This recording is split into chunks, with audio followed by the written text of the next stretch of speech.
Hey, how are you getting on?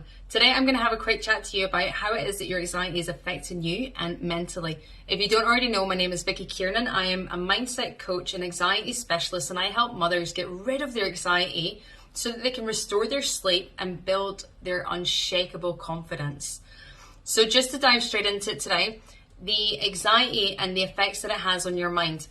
Everyone has anxiety from time to time. What happens is that when it becomes persistent and excessive, that's when it starts to become a problem. Otherwise, anxiety is actually very good for you. The common challenges with the mental effects of anxiety is the obsessive thinking, the really harsh critique that comes with that, and the difficulty in concentration, just to name a few.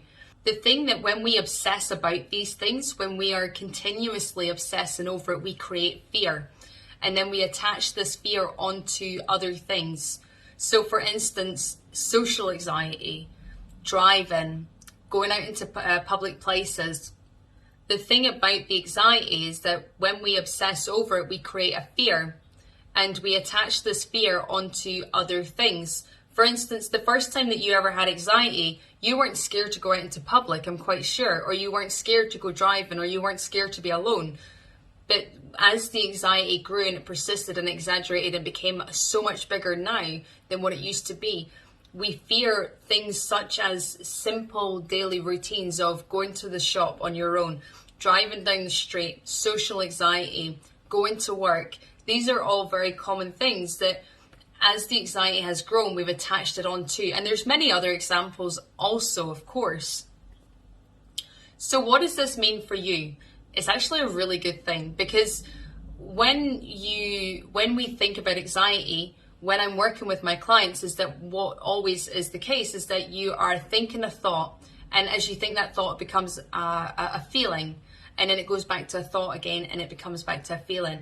And so when, for instance, if you think about when you are going to the shops, maybe you're going to the shops in a few hours and this gives you anxiety. And as you think about it, you go, oh, I've got to go to the shops later. I really don't want to. But you can bypass it. It's okay because it's not for another few hours yet. But as that time continues to get closer and closer to you actually having to leave to go to the shop, the anxiety gets worse and worse and you build up on that. And so what happens is that you are thinking and feeling, thinking and feeling, thinking and feeling. And as they are going entwined, as they're cycling round, you're making them bigger and bigger. The good thing with this here is that it's actually a step-by-step process that you do. So you'll have step 1 that leads to step 2, that leads to step 3, that leads to step 4. And when we discover how it is that you do each step, we can remove these steps and we can take this out, which means that we can eliminate anxiety. Something for you to do in the meantime is have a think about what it is that you're doing.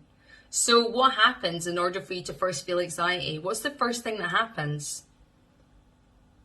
What are you preparing for? What are you anticipating? Anxiety is fear of the future. So what is it that you're anticipating in the future? Become aware of what your thoughts are. Become aware of what the images are in your mind. And when you build on this awareness, you learn to start controlling it. I always hope that you get something from this. If you have any questions, get in touch, comment below, DM me, and let's chat. Have a great day, guys.